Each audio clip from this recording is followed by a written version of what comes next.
Duty. Do you know the meaning of the word Calliope? I think so. Well, let me tell you a story. Something that happened to me many seasons, many years ago.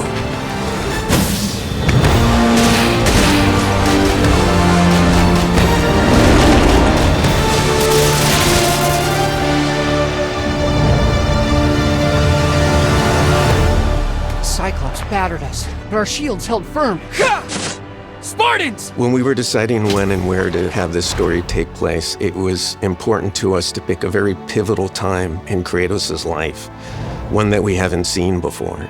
God of War Sons of Sparta takes place in Kratos' early days. He's a 13-year-old kid, and it's a story of he and his brother Deimos making their way in the Spartan Agoj. The Agoj was a brutal place. It was a state-sponsored school that taught physical education as well as mental fortitude. They were deprived of food, the conditions were harsh, they were always training, and it wasn't just about psychological conditioning, it was also about ideological indoctrination.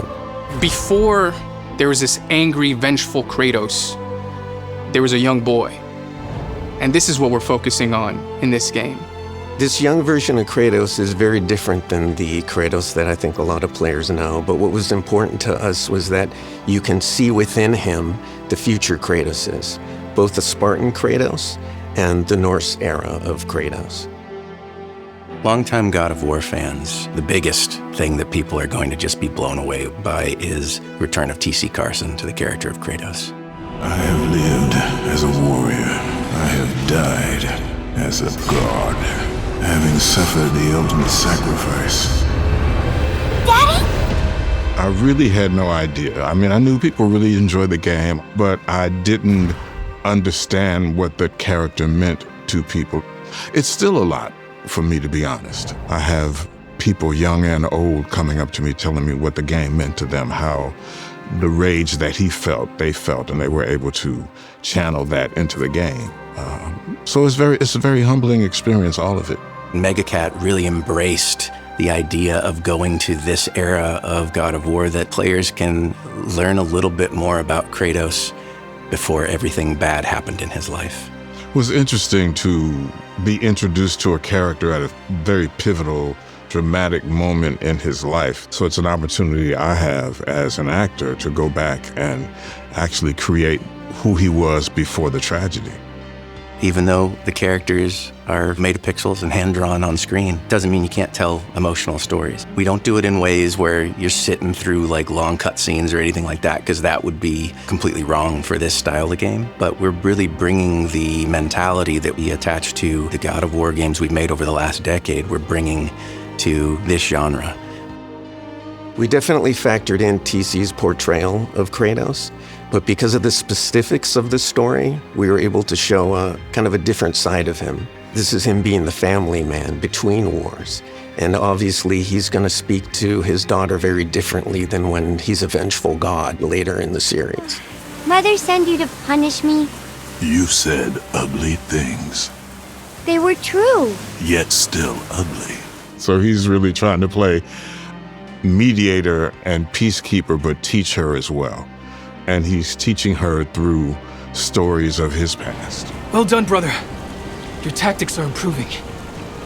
Playing as a younger Kratos in Sons of Sparta is interesting because this is pre-god powers, but he does have a different relationship with the gods because of that. He has this sort of devout faith that comes up time and time again, and it also informs his relationship with Deimos. How do we know that's a gift for us?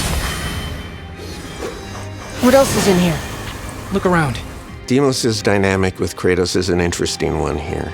Deimos, because things have always come easy to him, Kratos feels like he doesn't apply himself. Kratos wants to instill in him a greater sense of purpose and a greater sense of duty. Deimos lacks discipline, Kratos. You know he does. He's looking to you for guidance, but you don't give it. Kratos does everything by the book. He sees everything in black and white, whereas Deimos kind of sees more gray, tries to color outside the lines. What if I didn't stay in the army? What if I wanted to fish or make music?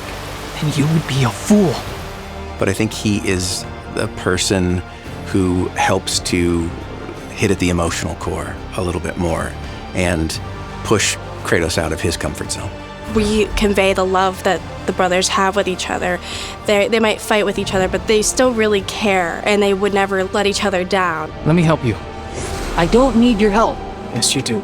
Throughout the course of the story, Kratos is going to learn to question his assumptions. He's going to learn some emotional intelligence and begin to understand the complexities of loyalty and duty. A Spartan warrior never lets his back hit the ground. Even in death, a Spartan stands tall for battle.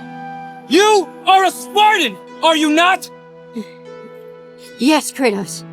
As an actor, a big question that you ask yourself is like, oh, what's a character that you would like to revisit and kind of follow that story? So I recognize how lucky I am. When I got the call to reprise the role of young Kratos, and in this game, there's just this journey of Kratos believing that he knows the way and he's doing everything right until he has to face that maybe he's not as sure as he once thought he was. You know, I do listen to you. Sometimes I listen, but I don't hear. For that, I'm sorry. And through the journey of this game, they both learn from each other. I think Kratos learns how to not take everything so seriously and learn that there is more to the world than the Agoj. Well, that was by far the weirdest thing we've ever fought. And I think Deimos learns that it's okay to be a little more focused and a little more disciplined. What drew us to this story was that it was a chance to revisit a Kratos that we've never seen before, but also sort of look into the nooks and crannies of Greek mythology that we haven't explored before in the other games. We also get to really surprise people, I think. There are going to be creatures that they've fought before, but they're going to get to fight them in a totally different way, a totally different genre, totally different style of game. One of the interesting things about video games is that we get one more character in the narrative than anyone else does, and that's the player. And so it's very important to make sure the player is seeing the world through the character's eyes. And in a 2D game like this, it's more important than ever to do that. UA sees the story come together from gray box and blank backgrounds, and then as the characters get added and the art gets added. And then you get the cinematics and the VO. It's incredible watching these really talented artists push God of War into really cool areas that haven't been seen before. You want your gameplay to feel native to the world, but you want the world to also feel native to your gameplay and your storytelling especially. And I think we really hit that gap nicely with Sons of Sparta. You see Kratos exploring the world of Laconia in a way that players haven't been able to see before, and you don't see him as the revenge clashing against the gods fueled man. You see him embracing the gifts of the Olympian gods that really guides him to becoming stronger, to becoming Kratos. Barracks, now. No shortcuts. What I'm hoping for when it comes to God of War Sons of Sparta is that fans of the genre are going to get to play this title and really get affected by a deeply emotional story. It's interesting to know what we know about this story. And with God of War Sons of Sparta, you get to see kind of glimpses of how Kratos gets to where he eventually gets to. Anger just doesn't happen. Things happen to make those things happen. Kratos was not like that before this tragedy happened to him. And in order to understand the anger, you have to understand the love. And I think you'll get that from his stories and his interactions with Calliope.